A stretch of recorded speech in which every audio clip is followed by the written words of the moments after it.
Sleeping tight with the blankets wrapped all around him, the morning had certainly broken over Handsworth. No intention of awakening from a deep sleep, as the teenagers got to catch up on those 2 days of partying. For sure they took their toll, but Renoir was young and he was only 1985, making him sweet 16 in the season that is summer. As an innocent student with the potential to go on to further education, important to him. Being an athlete though was the last thing on his mind, as schoolboy dreams could be broken by exam results to come.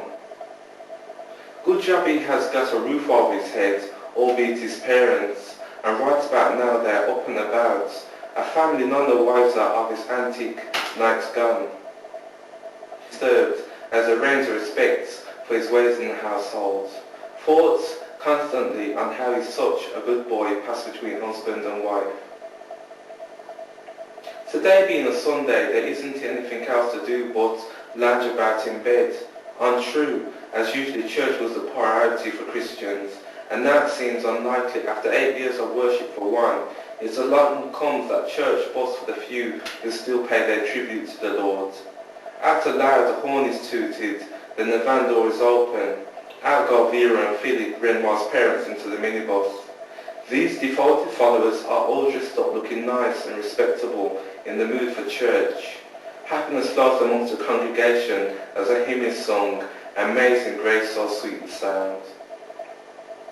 With the van still waiting, another couple toots of the horn are issued. That does it, no peace for the wicked. Must be 9 o'clock in the morning, and now whoever was asleep surely will rise. Rolling off the minibus goes with the passengers effervescently singing. Quite noticeable is one the party not attending. Who else could it be but a sinner? Waking up after the barrage of honking was Renoir. He's wide awake to his dismay, so starts ranting. Oh, my head it hurts. Considering he had only sneaked in a couple of hours ago, being dazed and tired came easy. Pulling the curtains and taking a look out of the window, he realizes how he should have been ready for church. A parched mouth starts to bother him, so no more thinking of worship. Got to get a drink of water vibrates through his mind, followed with, right or wrong, first time I've missed meeting for a long time. He steps into the bathroom and goes with a few handfuls of water, looks at himself in the mirror, tries to smile, then goes into the routine of washing, brushing and tidying himself. When finished, he heads back to the bedroom. What a mess the place is in. Last night's clothes all over the floor. With haste, he quickly picks them up and carries trousers, socks, shirts and underpants to the laundry baskets.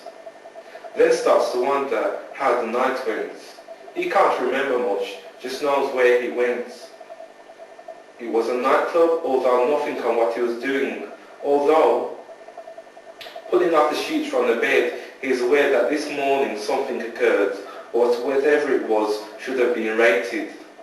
At least he's sure the exams are over, otherwise no problem. Celebrating could not have been better, as he thought he never even got a hangover. Descending down the stairs, Renoir fully dressed in his sweat top and jogging pants. He feels a hunger pang rise from his body. Must get some breakfast is the command to himself. The dry mouth and the stomach is pounding, but he has begun learning to cope with that. Quite quick on the march considering he had not been drinking before. The kitchen is empty apart from a dish with prepared food laid out on the table. He gazes straight at it. Dumplings, plantains, saltfish and ackee. Mum's got a heart, otherwise a lovely breakfast such as this would not have been provided. He gives thanks, picks up the dish, then gets some beverage and catches in the living room on the television. Morning worship on 2 channels, gardening on the other, and science left. Tuning off whilst continuing his breakfast, he thinks, not much to do today, having missed church.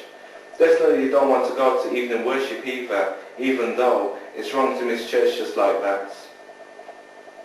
Might as well get busy on housekeeping. I'll do a thorough job, that way Mum won't think too much of the new regime, whilst Dad, he'll have something to say no matter what. Can't be anything else to face up to.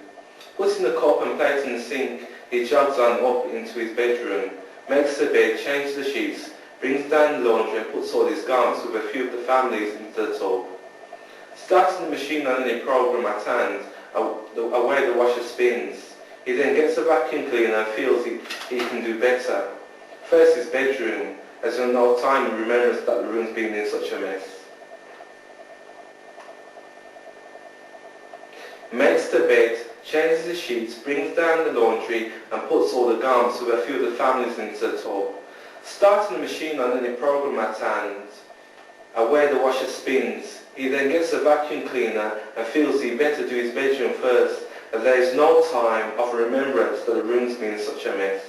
Slithering between the chairs along the skirting boards, then around the bed with the vacuum cleaner, you would notice not a picture on the wall, just a patterned wallpaper.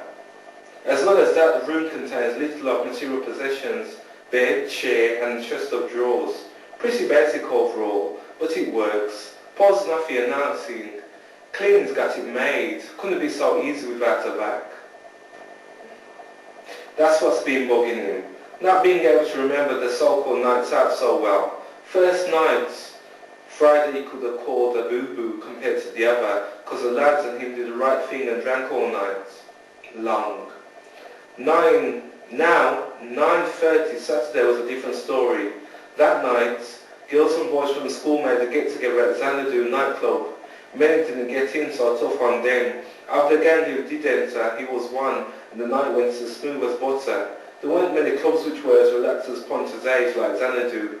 Outlaw reveling that this place was a rump. Drinking, dance, and talk was the flow. Now Renoir, for the first time, even smoked the dope that gave him hope in the eyes of his chums. After that, he tested one girl after the other, and the least likely gave him a beeline, which made him feel funky. Usually Renoir never went out to any social events not really linked with church, so this made a different move, a real radical move. As for the girls he'd known from school, without ever wanting to get busy, come the end of the term, times had changed. It was an occasion for him to go out to the place school chums had always told him about. In his mind, girls seemed kosher for what the lads relayed to him, so bucks and beauties.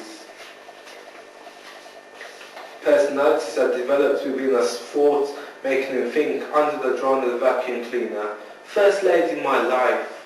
I can place the face but no name. Things seem so hazy, he felt. Hold it, didn't you give me your number? Yes, in my trousers. Yes, shall I wash them? No, said Renoir out aloud. Feeling vexed and realizing what he'd done, Renoir drops his head, holds the vacuum cleaner and runs down the stairs.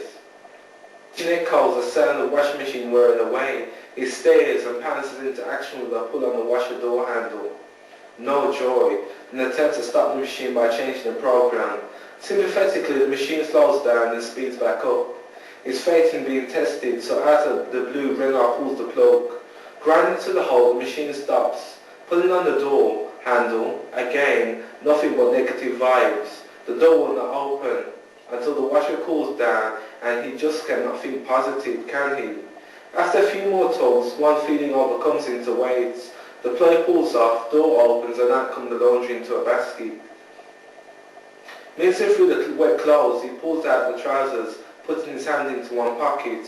Nothing. Tries another and the other pocket. No trace of the phone number. Found a cigarette butt though. Evil-eyed, he comes the machine, result being real negative. Better pick through the basket, attitude comes to his instincts. And still not a thing. Vex was not the word for Renoir's feeling, more like vicious became his manner. He lost the girl's number. With the case being as such, Van goes the second round with the doll.